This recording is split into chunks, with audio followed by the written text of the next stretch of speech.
বেলালের কি অপরাধ ছিল? অপরাধ শুধু কলেমা পড়েছে। এই অপরাধে বেলালকে তারা মেরেছে, তাকে ঘুমাতে দেয় নাই, খাবার দেয় নাই। এরপরেও যখন তিনি কালেমা ছাড়েন নাই, হযরতে বেলালকে উটের পায়ের সঙ্গে রশি দিয়া বেঁধে উটকে তাড়ায় দিয়েছে। উট দৌড়াতেছে, বেলাল দড়ির মাথায় বাঁধা। বেলালের শরীরটা পাথরের সঙ্গে আঘাত লেগে লেগে পিঠের চামড়া ছিঁড়ে যায়, মাথার চামড়া ছিঁড়ে যায়। উট আর দৌড়াতে পারে না। তখন উটের পা থেকে হযরতে বেলালকে খসিয়ে নিয়ে উত্তপ্ত মরুভূমির উপরে বেলালের রক্তাক্ত শরীরটাকে চিৎ করে শুইয়ে দিয়ে কাফির বেঈমানেরা লোহার রড দিয়ে চতুর্দিকে দাঁড়িয়ে তাকে পিটাচ্ছে আর বলছে, বেলাল এখনো মুহাম্মদের সাল্লাল্লাহু আলাইহি সাল্লামের আল্লাহরে ভুলে যা, লাত মানাতের উপরে ঈমান আন। এমন কঠিন সময়ের ভিতরে হযরতে বেলাল একটা আঙ্গুল উঁচু করে বলছেন, আহাদ আহাদ আহাদ লা ইলাহা ইল্লাল্লাহ লা ইলাহা ইল্লাল্লাহ লা ইলাহা ইল্লাল্লাহ। একটু জোরে পড়েন, লা ইলাহা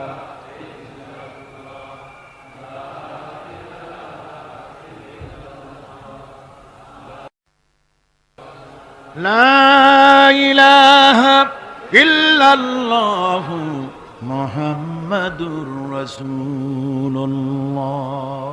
আমার ভাইরা, ওরা হযরতে খাব্বাবকে বেঁধেছে, খুঁটির সাথে বেঁধে চতুর্দিক থেকে তীর নিক্ষেপ করছে, তরবারি মারতেছে, শরীরের গোশত টুকরা টুকরা হয়ে পড়তেছে। এরপরে কাফেরের নেতা বলতেছে, থামো, একটা কথা বলে নেই। জিজ্ঞেস করছে, খাব্বাব তোমাকে ছেড়ে দিতে পারি, একটা শর্ত যদি মানো, তোমার পরিবর্তে এখানে এনে আল্লাহর নবীকে, তোমাদের নবীকে এনে বাঁধবো, তার উপর অত্যাচার করব, এটা যদি মানো তোমারে ছেড়ে দিতে পারি।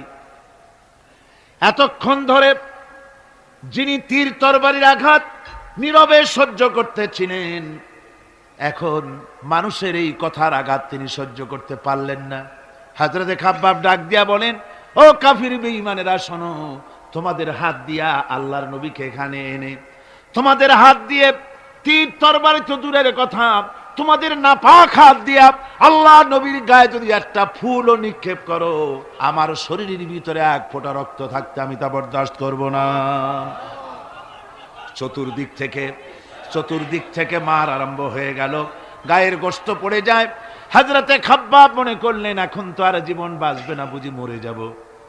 তিনি তখন বললেন, রব্বুল আলামিন, আমার তো সময় হয়ে এসেছে বোধহয়, আমার এখন জীবনের শেষ মুহূর্তে আমার মন চায় যদি দুইটা সেজদা তোমারে দিতে পারতাম, 2 রাকাত নামাজ যদি পড়তে পারতাম, জীবনটা আমার খুশি হয়ে যেত।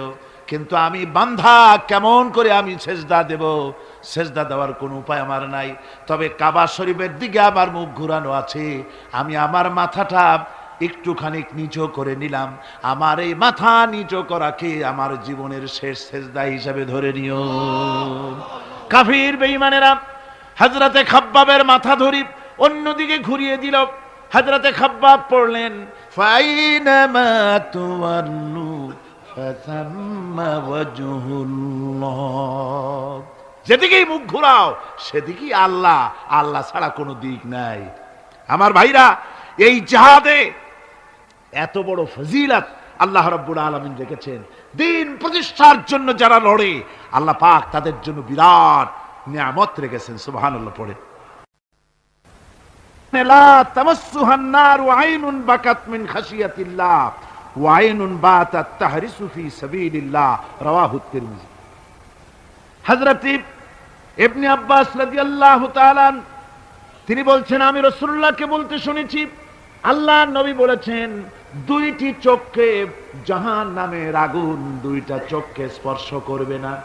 একটা চোখ হচ্ছে গভীর রাত্রে যারা আল্লাহর ভয়তে, জাহান্নামের ভয়তে যারা কান্দে, জাহান্নামের আগুন ওই চক্ষুকে স্পর্শ করবে না।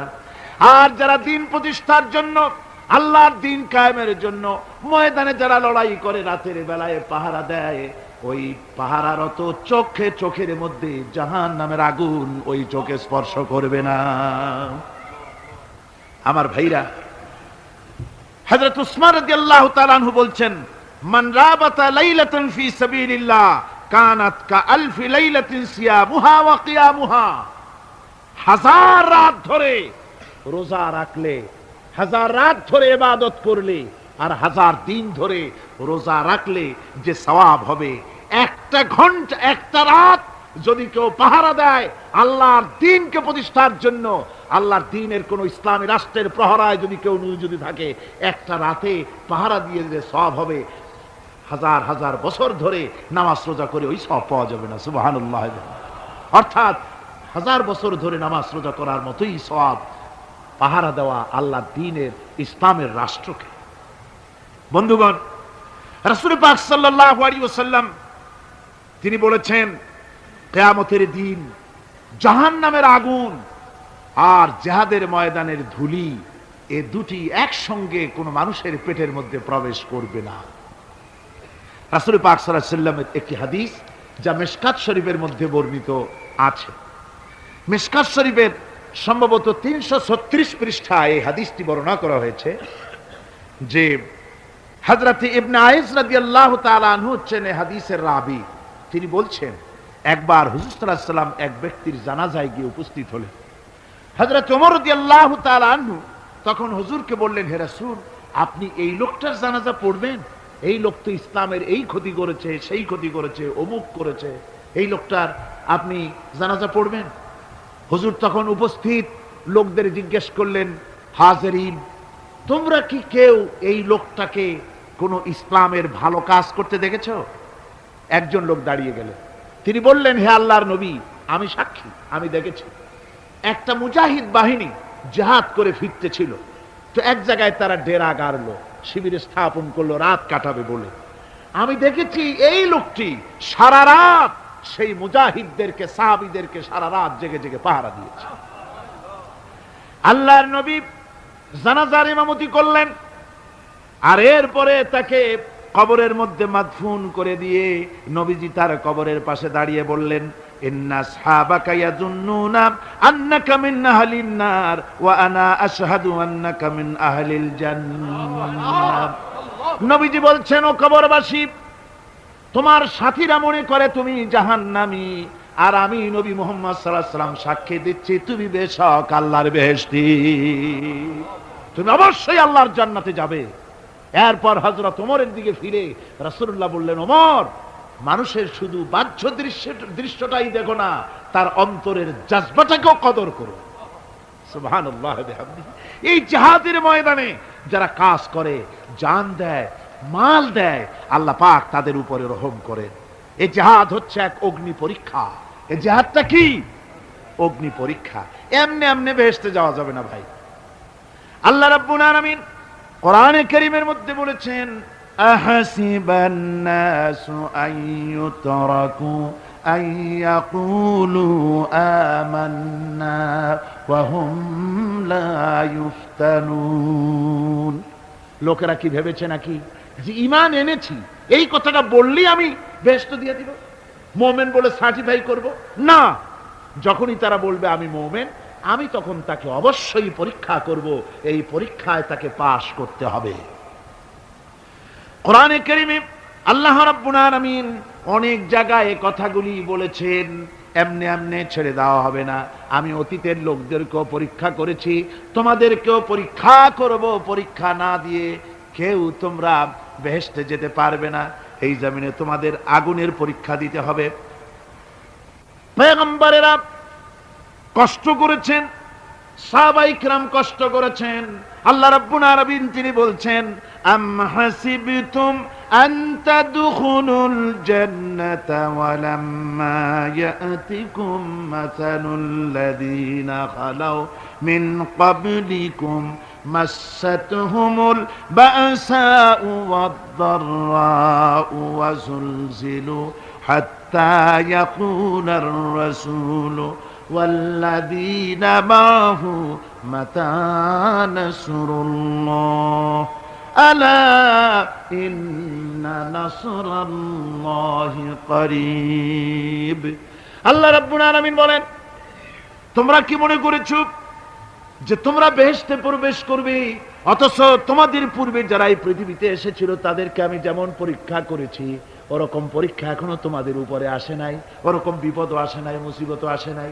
এমন বিপদ এসেছিল নবীদের উপরে, সাহাবায়ে কিরামদের উপরে, যে বিপদে মানুষ জর্জরিত হয়ে গিয়ে নবী এবং তার সাথী সঙ্গীরা এ কথা তারা মুখ থেকে বেরিয়ে গেছে, মাতা নাসরুল্লাহ, আয় আল্লাহ তোমার মদত কখন আসবে, তোমার মদত কখন আসবে, মার খেতে খেতে তো শেষ হয়ে গেলাম।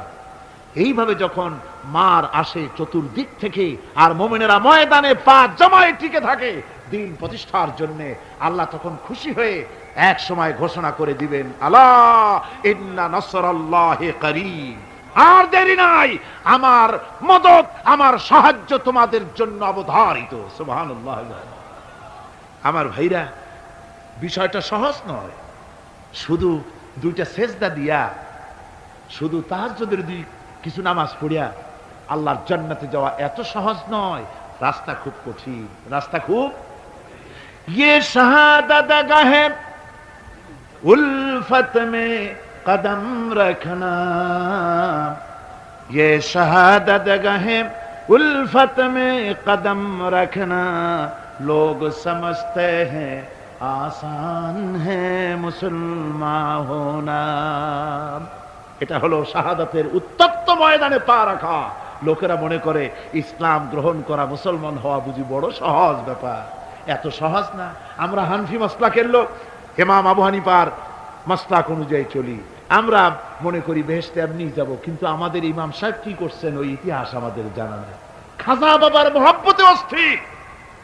রজব মাস আসলে পরে বড় বড় ডেক্সি চড়ায়, সেই ডেক্সির উপরে লাল শালু বিছায়, তারপরে টাকা পয়সা রোজগার বহুত করে। আসলে তো খাজা না, আসলে হচ্ছে ইয়া খাজা কুস্তু আজা, পেট তো ভর যা। পেট ভরার জন্য পয়সা করে ইনকাম করা।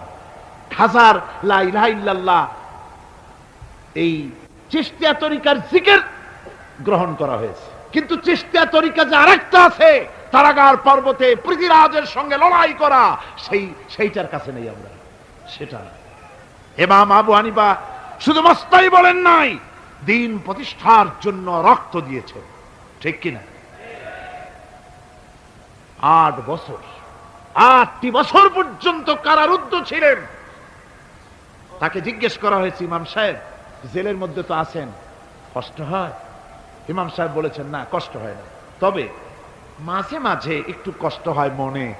2-4 মাস পর পর আমার বুড়ি মাকে এনে হাজির করা হয় জেলখানার মধ্যে, আর আমার মায়ের সামনে আমাকে পেটানো হয়, যেন মা মাকে বলে যে এদের সাথে একমত হয়ে যা, সেই জন্য পেটানো হয়। আমার মা আমার মায়ের দেখে আর মায়ের চোখ থেকে পানি পড়তে থাকে, তখন আমার মনে বড় কষ্ট লাগে। তবে আলহামদুলিল্লাহ মা আমার এমন, আমার মার দেখেন আর হজম করেন, আর আমাকে বলেন খবরদার এক চুলো সিদ্ধান্ত থেকে নড়বা না।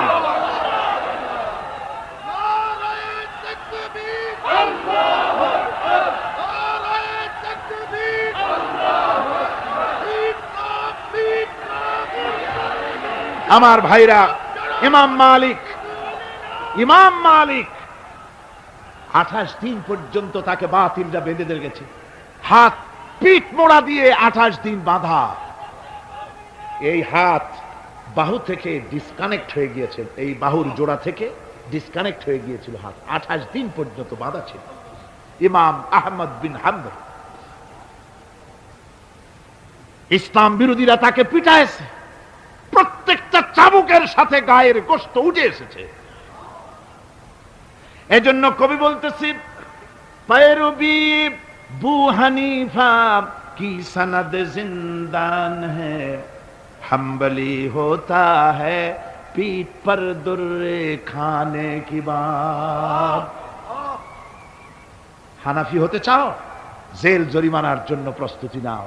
শুধু সবরি কলা খাইয়া বেহেশতে যাওয়া যাবে না, এত সহজ না। আঙ্গুর বেদানা, সবরি কলা আর দুধের স্বরের উপর ইসলাম আসে নাই, ইসলাম এসেছে তপ্ত ময়দানের উপরে। জান দিয়ে রক্ত দিয়ে ইসলাম প্রতিষ্ঠা হয়ে গোটা দুনিয়ার নির্যাতিত নিপীড়িত জনতার মুখে হাসি ফুটিয়েছে ইসলাম।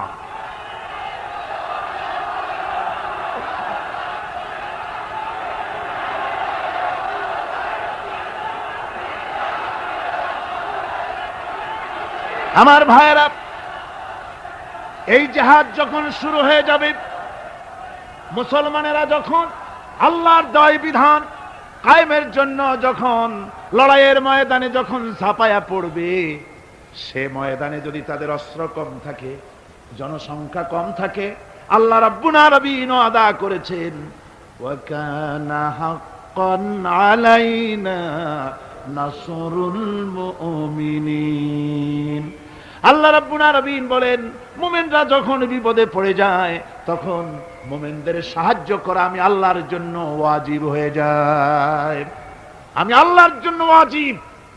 আমার মুমিন ময়দানে মার খাবে আমার দিনের জন্য, আর আমি তাকায় তাকে দেখবো না, তা হবে না। প্রাথমিক পর্যায়ে দেখবো যে তোমরা আসলেই দিন প্রতিষ্ঠার জন্য লড়ো কিনা। তোমাদের বিবি বাল বাচ্চা তোমাদের সামনে শেষ হবে, ঘর বাড়ি জ্বলে যাবে, চাকরি যাবে, সব যাবে, তারপরেও আমার দিন প্রতিষ্ঠার জন্য ময়দানে টিকে থাকো কিনা। যদি তা থাকো, তাহলে আমার মদত অবশ্যম্ভব। আর কাফিরদের বিরুদ্ধে বিজয়ের জন্য রব্বুল আলামিন বলেছেন, ওয়া কাফাল্লাহুল মুমিনিনাল কিতালা ওয়া কানাল্লাহু কাবিয়ান আজিজা। কাফেরদের বিরুদ্ধে লড়াইয়ের ময়দানে মুসলমানদেরকে সাহায্য করার জন্য আল্লাহই যথেষ্ট। কে যথেষ্ট? আল্লাহ যথেষ্ট। রব্বুল আলামিন বলেছেন, ওয়ালা তাহিনু ওয়ালা তাহজানু ওয়া আনতুমুল আলাউনা ইন কুনতুম মুমিনিন। কোনো ভয় নাই, কোনো চিন্তা নাই, যদি তোমরা মুমিন হও, আমি আল্লাহ রাব্বুল আলামিন তোমাদেরকে বিজয়ী করব। এ ওয়াদা কার? আল্লাহর ওয়াদা কখনো মিথ্যা হয়? আল্লাহ কি মিথ্যা কথা বলেন? নাউযুবিল্লাহ। ওয়া মান আসদাকু মিনাল্লাহি কিলা। আমি আল্লাহর চাইতে সত্যবাদী আর কে হতে পারে? আল্লাহ পাক বলছেন, আমি সাহায্য করব তোমাদেরকে, যদি প্রয়োজন হয় তাহলে আমি ফেরেশতা দিয়ে সাহায্য করব। সুবহানাল্লাহ বলে। আল্লাহ রাব্বুল আলামিন সূরা আল-আনফালের ভিতরে ঘোষণা করেছেন, দুনিয়ার মানুষকে তিনি শুনায় দিচ্ছেন নবীজির সঙ্গে সাহায্যের ব্যাপারে যে কথাবার্তাগুলি হয়েছিল। ইয তাস্তাগীসুনা রাব্বাকুম ফাস্তাজাবা লাকুম আন্নী মুমিদ্দুকুম বিআলফিম মিনাল মালাইকাতি মুরদিফিন। স্মরণ করো সেই সময়ের কথা, যখন তোমরা আমার কাছে কাকুতি মিনতি করে সাহায্য কামনা করতেছিলে যে আমাদেরকে 1000 ফেরেশতা দিয়ে সাহায্য করা হোক। আল্লাহ পাক বলেন, আমি ফেরেশতা দিয়ে তোমাদেরকে ময়দানে সাহায্য করেছি, জিহাদের ময়দানে। সুবহানাল্লাহি বিহামদিহি। আল্লাহ রাব্বুল আলামিন বলেন, তোমরা যখন সাহায্য প্রার্থনা করেছিলে, আমি সাহায্য তোমাদের দিয়েছি। স্মরণ করো সেই সময়ের কথা, যখন তোমাদের নবী তোমাদেরকে বলেছিল, ইয তাকুনু লিল মুমিনিনা আলাইয়াকফিয়াকুম আইয়ুমিদ্দাকুম রাব্বুকুম বিসালাসাতিন আলাফিম মিনাল মালাইকাতি মুনজিলিন। আল্লাহ রাব্বুল আলামিন বলেন, আমি এইভাবে করে যখন তোমাদের নবী তোমাদেরকে বলেছিল যে তোমাদের জন্য এটা কি যথেষ্ট নয় যে আল্লাহ পাক তোমাদের জন্য 3000 দিয়ে ফেরেশতা নাজিল করবেন, আমি তখন 3000 ফেরেশতা নয় বরং 5000 ফেরেশতা দিয়ে তোমাদেরকে সাহায্য করার ওয়াদা করেছি। 3000 নয়, 5000 চিহ্নযুক্ত ফেরেশতা নাজিল করে দিয়ে তোমাদের সাহায্য করব বলে আমি ওয়াদা করেছি। আজও সেই মদদ আল্লাহর পক্ষ থেকে আমাদের জন্য, ওই মদদ আজও আসতে পারে।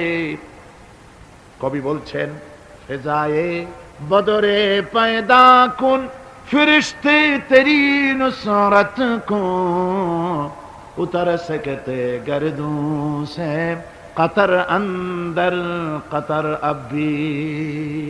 বদরের মুসলমানদের মতো যদি ঈমান তোমাদের আসে, তাহলে আজও আকাশ থেকে কাতারে কাতারে ফেরেশতা আমি আল্লাহ অবতীর্ণ করে দিতে পারি। সুবহানাল্লাহ বিহামদিহি।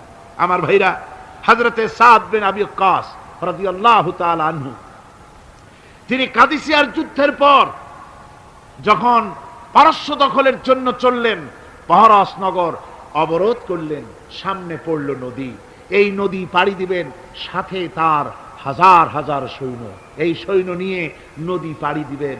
জিজ্ঞেস করলেন সাহাবীদের, তোমরা কি চাও ইসলামের আন্দোলন, ইসলামের জিহাদ, আল্লাহর দ্বীন এখানেই শেষ হয়ে যাক, এটা চাও, না ইসলামের এই কলেমার আওয়াজ নদীর ওপারেও নিয়ে যেতে হবে, অথচ আমাদের কাছে কোনো পারাপারের কোনো নৌকা নাই, কি করতে চাও? সাহাবীরা বললেন, আমরা আপনার অর্ডার ফলো করব, আমরা এই নদীর ওপারে গিয়েও কালেমার পতাকাকে উড্ডীন করতে চাই, কালেমার শশীতল ছায়াতলে গোটা দুনিয়াকে আনতে চাই। হযরতে সাদ তখন বললেন, তাহলে তোমরা সবাই আমার পেছনে পেছনে এই দরিয়ার ভিতরে ঝাঁপিয়ে পড়ো, আর আমার সঙ্গে সবাই উচ্চারণ করো, নাস্তাঈনু বিল্লাহি ওয়া নাতাওয়াক্কালু আলাইহি হাসবুনাল্লাহু নি'মাল ওয়াকিল নি'মাল মাওলা ওয়া নি'মান নাসীর। ইতিহাস লিখতেছি, 60,000 সৈন্য তাদের অশ্ব নিয়ে, তাদের উষ্ট্র নিয়ে, তাদের মালপত্র নিয়ে, জিহাদের সামান নিয়ে শ্রাবণের খরস্রোতা নদী, উত্তাল তরঙ্গমালায় ভরা নদীর উপর থেকে এই সাহাবীরা পাড়ি দিয়ে ওপার চলে গেলেন। ওপার যাওয়ার পরে হযরতে সাদ বলছেন, তোমাদের কেউ কি হারায় গেছে নাকি? সবাই এদিক ওদিক তাকায়, খোঁজ করে বলল, মানুষ তো দূরের কথা, একটা উট আর ঘোড়াও একটাও হারায় যায় নাই। একজন বলল, আমার একটা পেয়ালা, যে পেয়ালা আমি পানি পান করতাম, সেই পেয়ালাটা তুফানে ছিটকে কোথায় চলে গেছে, ওইটা হারায় গেছে। হযরতে সাদ বলেন, মুজাহিদের কোন জিনিস দরিয়া নিতে পারে না, অবশ্যই তা ফেরত আসবে। এই কথা তিনি বলতেছিলেন, হঠাৎ করে দরিয়ার কিনারে একটা আওয়াজ হলো, দেখা গেল তুফানের ভিতরে সেই হারানো বাটিটা তাদের মধ্যে ফিরে এসেছে। আল্লাহু আকবার। মুজাহিদদেরকে সাহায্য করেন স্বয়ং আল্লাহ রাব্বুল আলামিন। আফ্রিকার জঙ্গলের কাছে ভিন্ন ইতিহাস, জঙ্গলের কাছেই মুসলমানদেরকে থাকতে দেওয়া হয়েছিল। মনে করা হয়েছিল জঙ্গলের সমস্ত হিংস্র প্রাণীরা এই মুসলমানদের শেষ করে দেবে, যুদ্ধ করা লাগবে না। হযরতে সাদ সে অবস্থা বুঝতে পারলেন, তিনি একটা মঞ্চ তৈরি করলেন।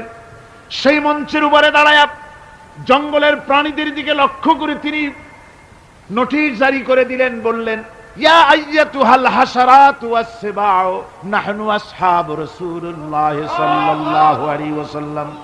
হে জঙ্গলের হিংস্র প্রাণীরা, আমরা আল্লাহ রাসূলের সাহাবী, ফাইন্না নাজিলুনা ফামান ওয়াজাদনা বাদাহু কাতালনাহু।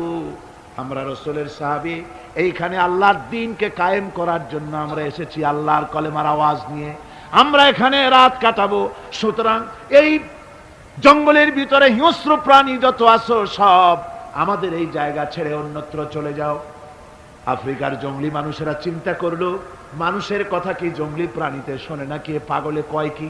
তারা তাকায় তাকায় দেখলো, হযরতে সাদের এই ঘোষণার পরে বাঘের কাতারে বাঘ, সিংহের কাতারে সিংহ, সাপের কাতারে সাপ, যার যার ডিম আর বাচ্চাগুলি মুখে কামড়ায়া সাহাবীদের এলাকা ছেড়ে দিয়ে তারা অন্যত্র চলে গেল। আমার মুসলমান ভাইরা, এই ছিল মুসলমানদের ইতিহাস। দ্বীন প্রতিষ্ঠা করার কাজে মুসলমান এগোলে আল্লাহই মদত করেন। কে মদত করেন? বিশ্বকবি, কবি সম্রাট আল্লামা ইকবাল রহমতুল্লাহ আলাইহি বলেছেন, দস্ত দস্ত है दरिया भी न छोड़े हमने, दस्त दस्त है दरिया भी न छोड़े हमने, बहर जुल्मत पे दौड़ा दिए घोड़े हमने।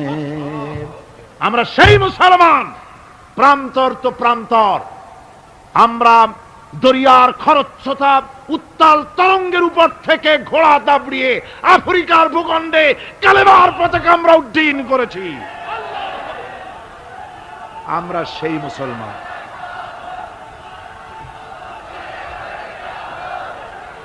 একটুখানি জিকির করেন, লা ইলাহা ইল্লাল্লাহ, লা ইলাহা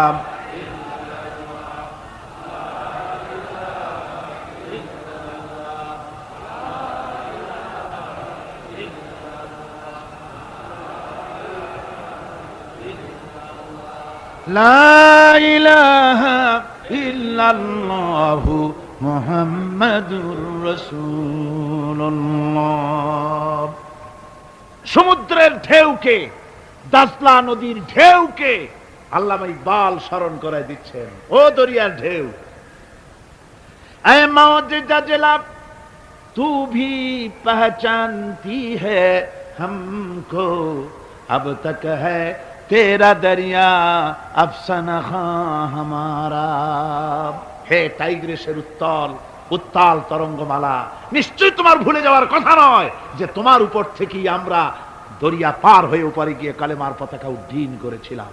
আমরা সেই মুসলমান, আজ ইসলামী চেতনা হারায়া আমরা আজকে দুনিয়ার মধ্যে সবচাইতে লাঞ্ছিত, পদদলিত, হেয় প্রতিপন্ন জাতিতে পরিণত হয়েছি।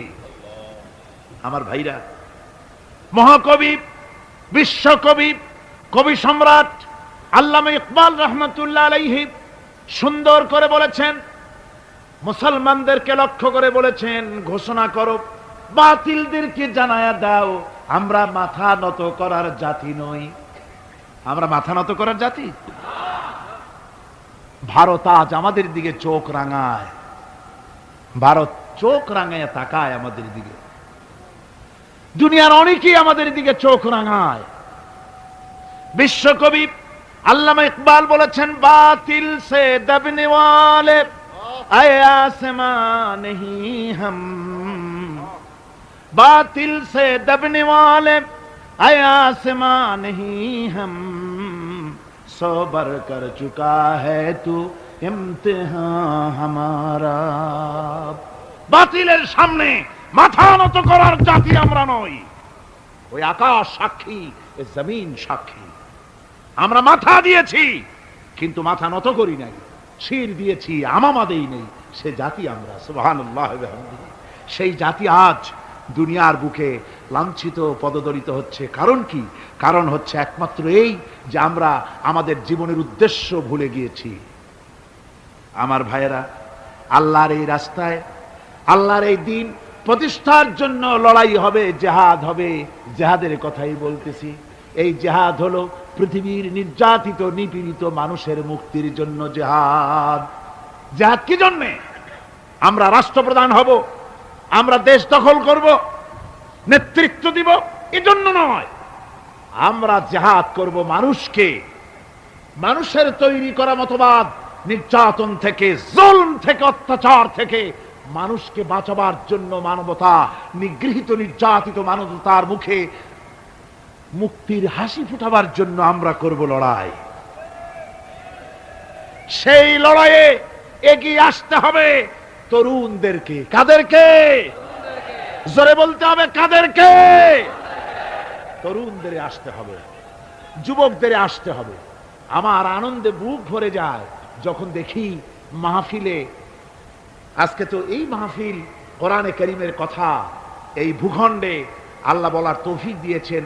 35টি বছর পার হয়ে গেছে, জীবনের 35টি বছর কোরআনে কারীমের সামান্য একটু খেদমত করার তৌফিক আল্লাহ পাক দান করেছে। যখন এই কাজ প্রথম শুরু করি তখন দেখেছি মাহফিলে যারা আসে তাদের 95% দাড়ি পাকা বুড়া মানুষ। কিন্তু দিন যত যেতে লাগলো, দিন যত যেতে লাগলো, 71 পার হয়ে গেল, 72, 73, 74 এলো, আস্তে আস্তে দেখা গেল চিত্র উল্টে গেল। আজ মসজিদে তরুণদের জন্য জায়গা পাওয়া যায় না। যারা মসজিদে যায় সব তরুণ, যারা আগে হজে যেত সব বুড়া মানুষ, পাপ করার আর কোনো বয়স নাই, তখন যাইতো হজ করতে। এখন আলহামদুলিল্লাহ তরুণেরা যায় হজ করতে বেশিরভাগ। আজকের মাহফিল দেখুন, দাঁড়ায় দেখতে বলি নাই, জায়গায় বসে আর ডাইনে বা একটু তাকায় দেখেন কারা বেশি, দাড়ি পাকা না যুবক? যুবক আর তরুণ দিয়ে আল্লাহর এই মুজাহিদ, আল্লাহর এই গোলামদের দিয়ে আল্লাহ মাহফিল ভরে দিয়েছেন। জোরে কোন সুবহানাল্লাহ, জোরে কোন আলহামদুলিল্লাহ। এই তরুণ যুবকরাই হচ্ছে ইসলামের সম্পদ। ইসলামের সম্পদ কে? তরুণ আর যুবকেরা। তোমাদের অবদান ইসলামে সব চাইতে বেশি। মনে রাখবেন যুবকেরা, শোনো, ইসলাম প্রতিষ্ঠিত হয়েছে তোমাদের রক্তের উপরে। কাদের রক্তের উপরে? যুবকদের রক্তের উপরে। যারা ইসলাম প্রথম কবুল করেছিলেন তারা কিন্তু বুড়ো ছিলেন না কেউই, প্রথম যে ব্যক্তি ইসলাম কবুল করলেন হযরতে সাইয়্যিদুনা আবু বকর সিদ্দিক রাদিয়াল্লাহু তাআলা আনহু। বয়স ছিল 37 বছর। 37 বছর বয়সে দাঁত টাত পড়িয়া খুনখুনা বুড়া হয়ে গেছিল নাকি? হযরত ওমর ইসলাম যখন কবুল করেন তখন তিনি ছিলেন 26 বছরের টকবগে যুবক। যৌবনের রক্ত পা এবং মাথা পর্যন্ত শিরায় উপশিরায় ধাবমান এই যুবক হযরত ওমর 26 বছর বয়সের সময় ইসলাম কবুল করেন। হযরত আব্দুর রহমান বিন আউফ যখন ইসলাম কবুল করেন বয়স ছিল মাত্র 17 বছর। হযরত আলী যখন ইসলাম কবুল করেন তখন বয়স ছিল মাত্র 8.5 বছর। তোমাদের মতো তরুণেরা যুবকেরাই সর্বপ্রথম কলেমার পতাকা ধারণ করে রাসূলকে সাহায্য করেছিল। সুবহানাল্লাহ।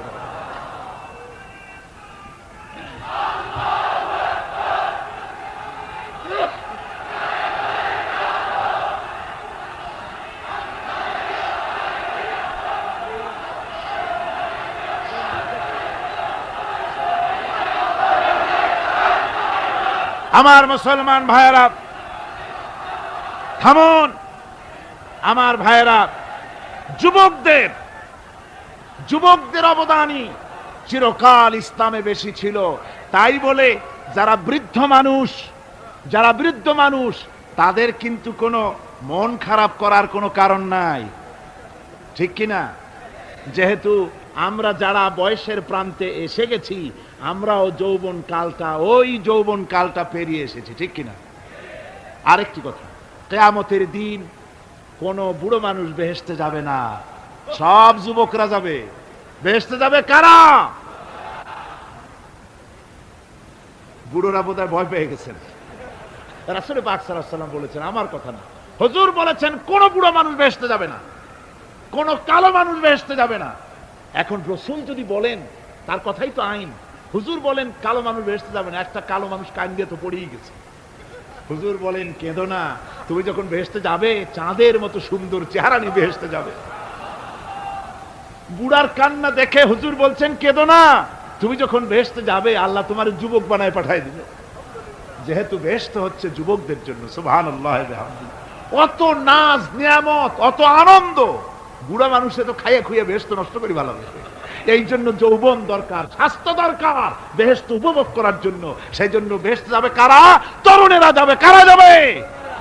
তরুণ তরুণী দিয়ে আল্লাহ পাক বেহেশত ভরে ফেলবেন। সুবহানাল্লাহ। আমার তরুণেরা, যুবকেরা শোনো, রাসূলুল্লাহ তোমাদের কত সম্মান দিয়েছেন। কে সম্মান দিয়েছেন? রাসূলুল্লাহ। রাসূলুল্লাহ এক জায়গায় বক্তৃতা করতেছিলেন, বক্তৃতা করছে, এমন সময় দেখা গেল একজন তরুণ সাহাবী, নাম তার জারির রাদিয়াল্লাহু তাআলা আনহু। চাঁদের মতো চেহারা তার ছিল, খুব সুন্দর চেহারা ছিল তার। হযরত জারির বসতে না পেরে জায়গা পায় না, দাঁড়ায় আছে। রাসূল নিজের গায়ের চাদরটা খুলে জারিরের দিকে নিক্ষেপ করলেন, বললেন জারির দাঁড়িয়ে আছো, আমার চাদরের উপরে বসো। সুবহানাল্লাহ। হযরতে জারির রাসূলুল্লাহর চাদর নিয়ে চুমা খাইতে লাগলেন আর বললেন আকরামাকাল্লাহ কামা আকরামতানি ইয়া রাসূলুল্লাহ। হে রাসূল, আল্লাহ আপনার সম্মান আরো আরো অনেক বাড়িয়ে দিক, যেমন আপনি আমাকে মর্যাদা দিলেন। হে রাসূল, আপনার চাদরে পৃথিবীর কোন মানুষ বসতে পারে? আমার তরুণ ভাইয়েরা, আমার যুবক ভাইয়েরা, তোমাদেরকে রাসূল মহব্বত করতেন, ভালোবাসতেন সবচেয়ে বেশি। তোমরা আজ বাতিলের শিকার। কার শিকার? বাতিলের শিকার। তোমাদেরকে কি দেওয়া হয়? যে সব রাজনৈতিক দলের যুবক যারা তোমরা এখানে আছো, জিজ্ঞেস করি তোমাদের নেতারা তোমাদেরকে কি দেয়? দেয় অস্ত্র, দেয় টাকা, দেয় নারী ভোগ করার জন্য পয়সা, তোমাদের চরিত্র ধ্বংস করার জন্য সব রকমের হাতিয়ার তুলে দেয়। তোমাদের হাতে শোভা পায় কলম, হাতে শোভা পায় খাতা, হাতে শোভা পায় বই। বই খাতা কলমের পরিবর্তে তোমাদের নেতারা তোমাদের হাতে তুলে দেয় স্টেন গান, তুলে দেয় হেরোইন, তুলে দেয় টাকা। এরা তোমাদের নেতা নয়, এরা তোমাদের জীবনের দুশমন। জোরে বলেন এরা কি?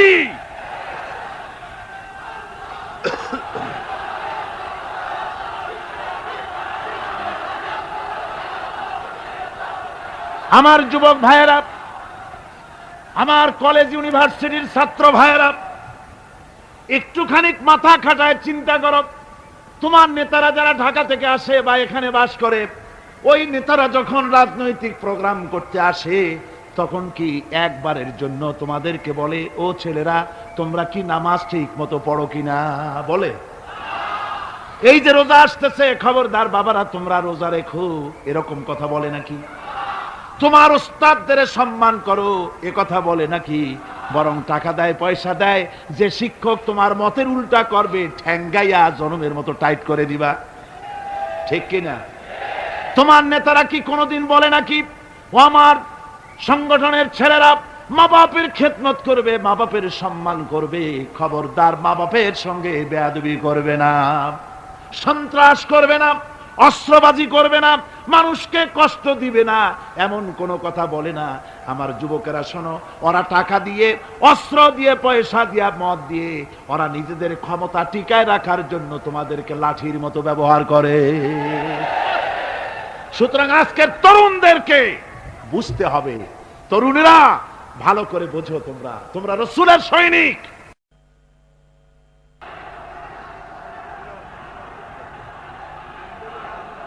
তোমাদের পক্ষে সম্ভব। বসুন, আমি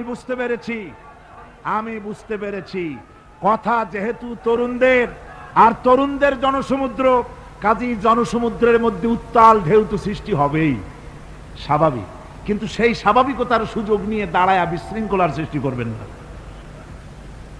আমার ভাইরা, আমরা ইসলাম আমাদের আদব শিক্ষা দেয়। কি শিক্ষা দেয়? আদব। শুধুমাত্র কোন লোক পেশাব পায়খানার কথা বললে তাকে রাস্তা ছেড়ে দেবেন, যেতে বলবেন, তা না হলে তো আপনাদেরই অসুবিধা হবে। কথা বুঝতে পেরেছেন? বাকি কেউ উঠবেন না, দাঁড়াবেন না। এত বড় বেহেশতি মাহফিল জীবনে আরেকবার পাবো কোন নিশ্চয়তা আছে? আপনি আমাকে বলেন, আল্লাহর আকাশের নিচে জমিনের উপরে এর থেকে শ্রেষ্ঠ কোন মাহফিল আছে নাকি? কারণ এ মাহফিল কোরআনের মাহফিল। কিসের মাহফিল? এর থেকে শ্রেষ্ঠ মাহফিল আল্লাহর আকাশের নিচে জমিনের উপরে হতে পারে না। সুতরাং বেয়াদবি কেউ করবেন না। তরুণেরা, যুবকেরা, তোমাদের এগিয়ে আসতে হবে। নির্যাতিত মানবতার পাশে তোমাদেরকে দাঁড়াতে হবে।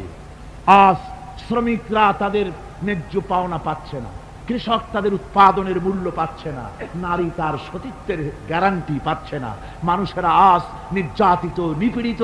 সারা পৃথিবীতে Bosnia, Algeria, Somalia, Palestine, Kashmir, Burma, Philippines, Bharat, পৃথিবীর সর্বত্র নির্যাতিত মুসলমানদেরকে বাঁচাবার জন্য আমার খালিদ বিন ওলীদের উত্তরসূরিরা, সালাউদ্দিন আইয়ুবী, জামালউদ্দিন আফগানি, হযরত আলীর উত্তরসূরি, আজকের মাহফিলের যুবক আর তরুণরা, তোমরা কি রক্ত দিতে পারবে?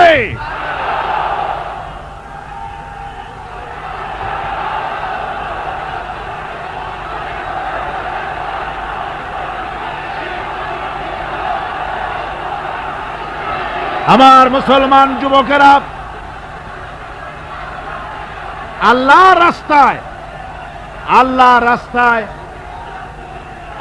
রাস্তায় রক্ত দিলে তার অবস্থা কি হবে শোনো। আল্লাহ রাব্বুল আলামিন বলেছেন, ওয়ালা তাকুলু লিমান ইউকতালু ফি সাবিলিল্লাহি আমওয়াত বাল আহইয়াউ ওয়ালাকিন লা তাশউরুন। আল্লাহ রাব্বুল আলামিন বলেন, আমার রাস্তায় যারা নিহত হয়েছে, আমার রাস্তায় যারা জীবন দিল, ওরা মরে গেছে এই কথা তোমরা বলো না, ওরা জিন্দা। ওরা কি? আমার রাস্তায়, আমার দিন প্রতিষ্ঠার জন্য, মানবতার মুখে হাসি ফুটাবার জন্য, নির্যাতিত মানবতার গোলামীর জিনজির থেকে তাদেরকে বাঁচাবার জন্য সংগ্রাম করতে গিয়ে যারা জীবন দিল, ওরা মরে নাই, ওরা জিন্দা। ওরা কি? জিন্দা।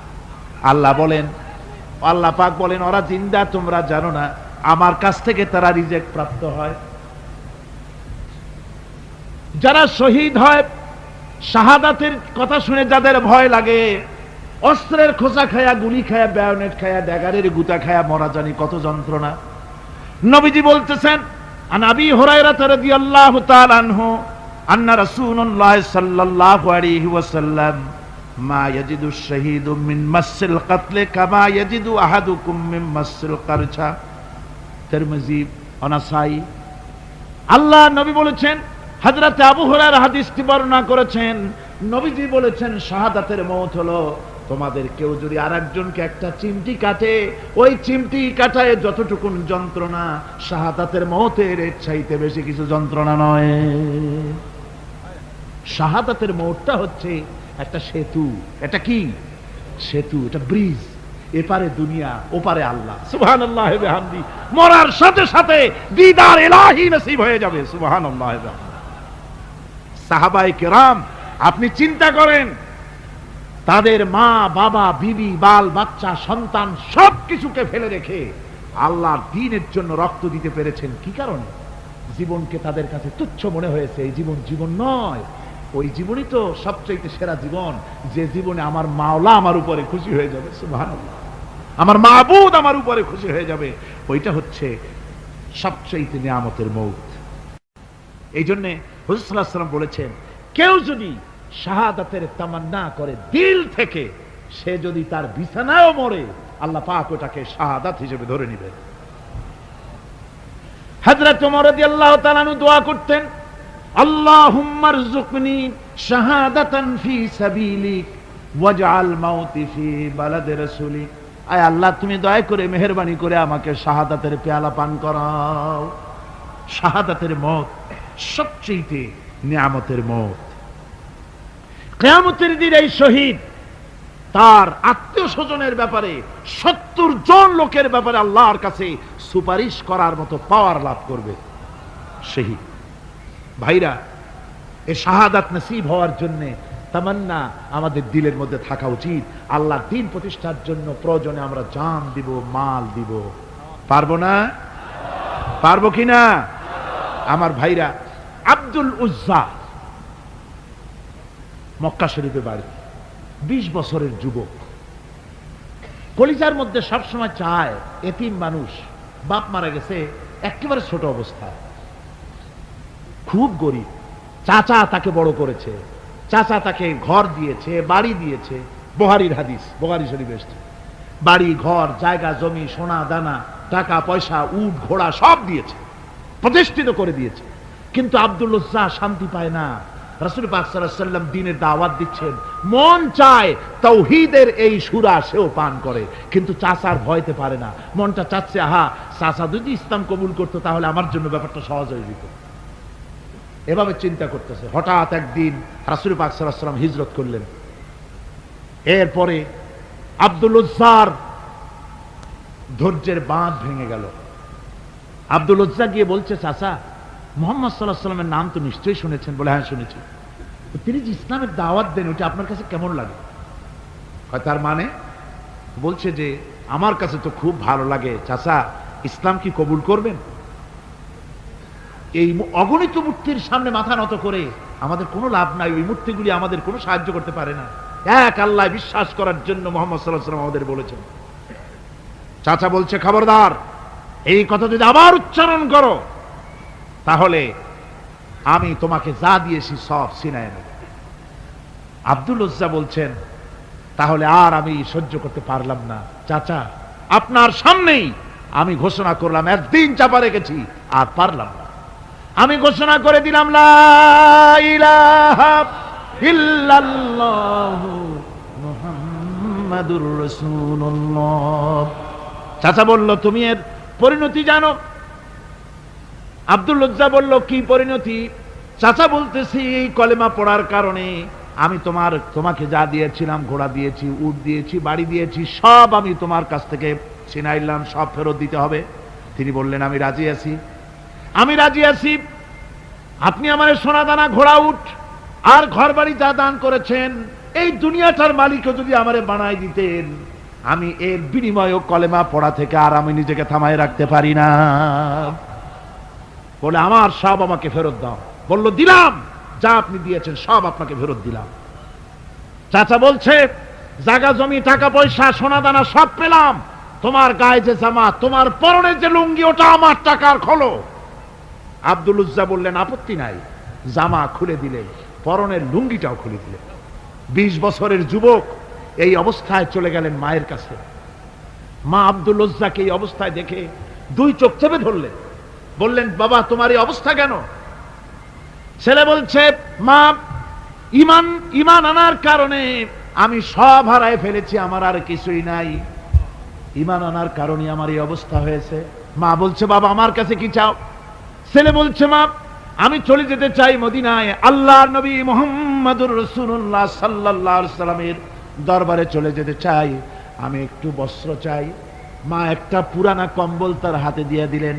আব্দুল উজ্জা কম্বলটাকে ছিঁড়ে এক টুকরা কোন রকম হাঁটুর উপরে জড়ায় নিলেন, আর এক টুকরা গায়ে দিয়ে নিলেন। আব্দুল উজ্জা আবার বহু কষ্ট করে মরুভূমি পাড়ি দিয়ে মদিনা মুনাওয়ারায় চলে গিয়ে বাব জিবরিল থেকে ঢুকে আসহাবে সুফফার চবুতরার সামনে বসে আছেন, ছেঁড়া কম্বল পরা।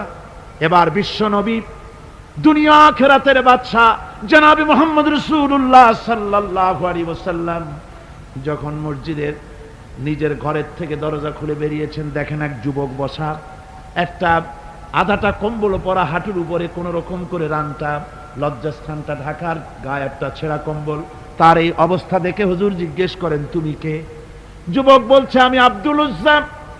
ইসলাম কবুল করার জন্য আমার সব ছিল, আমি কম ধনী ছিলাম না, আমার চাচা সব নিয়ে গেছে, সিনায় রেখেছে, আমার লুঙ্গিটাও দেয় নাই। ঘটনা সব তিনি খুলে খুলে বললেন। হুজুর বললেন, তোমার নাম আব্দুল উজ্জা নয়, তোমার নাম আব্দুল্লাহ। আব্দুল্লাহ জুলবাজাদাইন তার নাম। হযরত আব্দুল্লাহ জুলবাজাদাইন কি রাসূলুল্লাহ দিয়া দিলেন, আসহাবে সুফফাদের সাথে মিলাই দিলেন, এখানে থাকো, খাবার আসতে পরে খাবে। তাদের সব সময় খাবার থাকতো না। আসহাবে সুফফায় তারা থাকতেন যাদের ঘর নাই, বাড়ি নাই, থাকার জায়গা নাই। ক্ষুধার জ্বালায় যখন তারা অতিষ্ঠ হয়ে যেতেন, নবীজি ঘরের থেকে তাহাজ্জুদের জন্য যখন বেরোতেন, ক্ষুধার্ত সাহাবীরা রাসূলের চেহারা দেখার সঙ্গে সঙ্গে ক্ষুধা নিবৃত হয়ে যেত। হযরত রাসূল পাক সাল্লাল্লাহু আলাইহি ওয়াসাল্লাম আব্দুল্লাহকে ওনাদের মধ্যে ভিড়ায় দিলেন। আব্দুল্লাহ এবার কোরআন শরীফ পড়ে। কোরআন শরীফ পড়তে গিয়া চিল্লায় চিল্লায় তিনি পড়েন, আস্তে আস্তে পড়েন না। সাহাবীরা বিরক্ত হয়ে রাসূলের কাছে নালিশ করলেন যে বড় চিল্লায় কোরআন পড়ে, আমাদের নামাজেও ডিস্টার্ব হয়।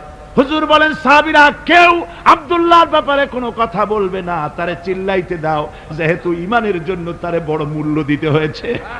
পরনের লুঙ্গিটা পর্যন্ত আনতে পারে নাই, যত খুশি চিৎকার করেছে আল্লাহর কালাম পড়ুক। তাবুকের যুদ্ধ, রাসূলুল্লাহ তাবুকের দিকে রওনা করেছেন, 30,000 সৈন্য নিয়ে রওনা করেছেন। ওই জিহাদে মানুষেরা প্রাণ ভরে রাসূলুল্লাহকে সাহায্য করেছেন। মেয়ে লোকেরা নাকের ফুল, কানের দুল, গলার হাল খুলে খুলে রাসূলের কদম মোবারকে দিয়ে দিয়েছে।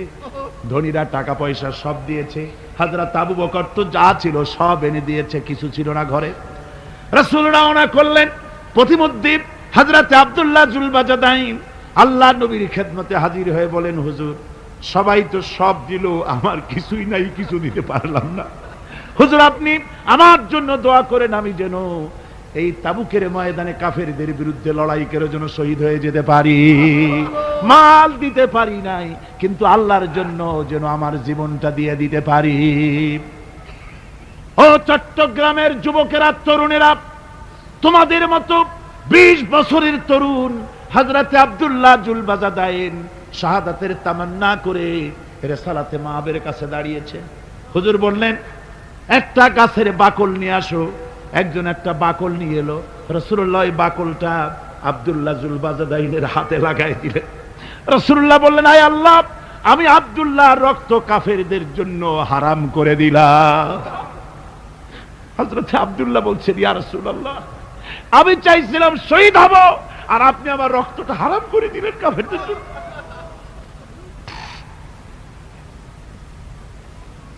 আল্লাহ নবী বলেন, আব্দুল্লাহ রে, কোনো চিন্তা করো না, তোমার মৃত্যু যদি জ্বরেও হয়, আল্লাহ রাব্বুল আলামিন তোমার শাহাদাতের দরজা দিয়ে দিবেন। তাবুকের প্রান্তরে চলে গেলেন। কয়েকদিন ওই তাবুকের ময়দানে থাকায় রাসূলের কাছে খবর এলো, আব্দুল্লাহ মারাত্মক জ্বরে আক্রান্ত হয়ে ইন্তেকাল করেছেন। রাসূলুল্লাহ বললেন, আমি জানাজা পড়াবো। হযরতে আব্দুল্লাহর জানাজা হলো গভীর রাত। কবরের ভিতরে একজন দাঁড়ায়া লাশ ধরার জন্য একজন কবরের ভিতরে দাঁড়িয়েছে। 2 জন লোকে লাশ নিয়ে আসতেছে। হযরতে বেলাল আলো উঁচু করে দাঁড়ায় ধরে আছে, অন্ধকার রাত, কবরের ভিতরে একজন দাঁড়ানো, লাশ নিয়ে এসেছে দুজনে, কবরের ভিতরে যিনি দাঁড়ানো তিনি বলছেন, এই লাশকে তোমাদের ভাইকে আদবের সাথে কবরে রাখো। কবরের মধ্যে যিনি দাঁড়ানো তিনি আর কেউ নয়, বিশ্বনবী মুহাম্মদুর রাসূলুল্লাহ সাল্লাল্লাহু আলাইহি ওয়াসাল্লাম। হযরতে রাসূলুল্লাহ বলতেছেন, আবু বকর, ওমর, তোমাদের ভাইকে আদবের সাথে কবরে রাখো, খবরদার বেয়াদবি করো না।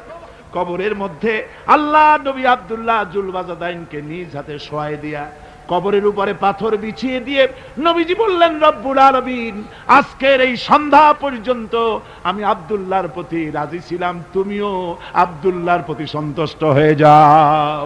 হযরত ইবনে মাসউদ রাদিয়াল্লাহু তাআলা আনহু বলেন, আমি চিৎকার মেরে কেঁদে কেঁদে বললাম, আল্লাহ, আজকে যদি এই কবরে আব্দুল্লাহ না হয়ে আমি হতাম, আমার কিসমতটা ভালো হয়ে যেত। যুবকেরা, ও তরুণ মুসলমানেরা, তোমরাই রক্ত দিয়ে ইসলাম কায়েম করেছো। কে কায়েম করেছে ইসলাম? মুসলিম তরুণেরা, মুসলিম যুবকেরা, তোমাদের অবদান সব চাইতে বেশি। আজ আজ মুসলমান যুবকদের চরিত্র নাই, মদ, জুয়া, জেনা, ব্যভিচার করে করে সর্বনাশ করে দেওয়া হলো।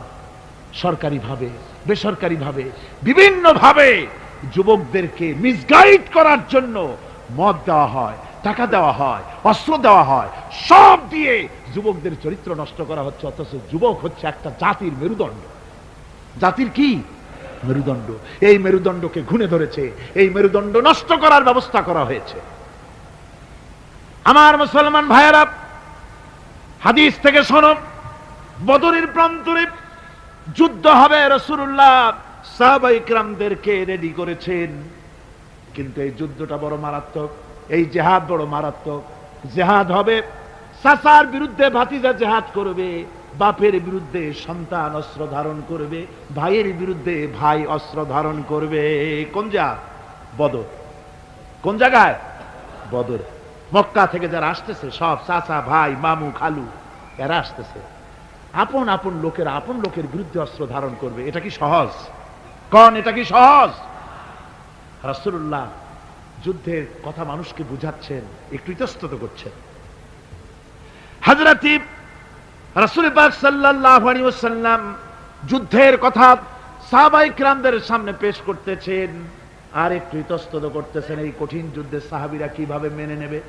রাসূলের মনের অবস্থা বুঝতে পেরে হযরত মিকদাদ রাদিয়াল্লাহু তাআলা আনহু, বর্ষিয়ান সাহাবী, তিনি দাঁড়ায় গেলেন। তিনি দাঁড়ায় বলছেন, ইমদি বিনা ইয়া রাসূলুল্লাহ হাইসু মা তাশা। হে রাসূল, আপনি আমাদেরকে নিয়ে চলুন, আল্লাহ যেদিকে আপনাকে যেতে বলে, হাইসু মা তাশা আয় হাইসু মা আমারাকাল্লাহ, যেদিকে আল্লাহ আপনাকে যেতে বলেন আমাদেরকে নিয়ে আপনি সেদিকে চলেন। ইন্না লা নাকুলু লাকা কামা ক্বালা বানু ইসরাঈল লিমূসা আলাইহিস সালাম, ইযহাব আনতা ওয়া রাব্বুকা ফাকাতিলা ইন্না হাহুনা কাঈদুন। আমরা মুসা আলাইহিস সালামের উম্মতের মতো বলবো না যে, হে মুসা, তুমি আর জিবরাইল আর তোমার আল্লাহ যুদ্ধ করো, আমরা ঘরে বসে আরাম করি। এ কথা আমরা বলবো না হুজুর। বাল ইযহাব আনতা ওয়া রাব্বুকা ফাকাতিলা ইন্না মাকুমা মুকাতিলুন। হে রাসূল, বরং আমরা বলবো, আপনি যুদ্ধ করুন, আপনি আমাদের নিয়ে চলুন, আমরা লড়বো আপনার সাথে কাফেরদের বিরুদ্ধে, ততক্ষণ পর্যন্ত লড়বো মা দামাত আইনুম মিন্না তাতাররাফ। ও রাসূল, যতক্ষণ আমাদের চোখের একটা পাতাও নড়ে ততক্ষণ আপনার সাথে আমরা লড়বো। সুবহানাল্লাহ। মানে জীবন যতক্ষণ আছে আপনার সাথী হয়ে কাফেরদের বিরুদ্ধে লড়তে থাকবো। হুজুর খুব খুশি হয়ে গেল। হুজুর কি হলেন? দারুণ খুশি হয়ে গেল। আল্লাহ নবী খুশি হয়ে বললেন, ও সাহাবীরা, তোমাদের মানসিক অবস্থা যখন এই, কুবু বিনা ইলা জান্নাতিন, জান্নাতুন আরদুহা কারদিস সামাওয়াতি ওয়াল আরদ। ও সাহাবীরা, তোমাদের মানসিকতা যখন এমন, তখন আমার সাথে তোমরা দাঁড়াও, আমার সাথে ওঠো, আমার সাথে চলো জান্নাতের দিকে। রাসূলুল্লাহ বলছেন, আমার সাথে চলো বেহেশতে। কোন বেহেশত? এমন বেহেশত যে বেহেশতের বিশালতা আর প্রশস্ততা ওই বিশাল আকাশ আর জমিনের চাইতেও বেশি। এই বিরাট জান্নাতের দিকে চলো আমার সাথে। ফাকামা উমাইর বিন হামাম ওয়া কানা ইয়াকুলুত তামার। যুবকেরা, তোমাদের মতো তরুণ, তোমাদের মতো এক যুবক যার নাম উমাইর, তিনি দাঁড়িয়ে গেলেন, হাতে ছিল খোরমা, খোরমা খাচ্ছিল। দেখেন না, বক্তৃতা হয় মাঠে, ওয়াজ নসিহত হয়, আর যুবকেরা দাঁড়ায় দাঁড়ায় বাদাম খায়, হয় না? ওই সাহাবী ওই সময় তো বাদাম টাদাম হয়তো পায় নাই, খোরমা খাচ্ছে, খোরমা চাবাচ্ছে, বিচি ফালাই দিতেছে, আর এইভাবে খাচ্ছে আর হুজুরের কথা শুনছে। হুজুরের কথা শুনে উমাইর বলছেন, বাহ বাহ। এটা একটি আঞ্চলিক শব্দ, এর অর্থ হচ্ছে আয়মা আযমাহু ওয়া মা আহসানাহু।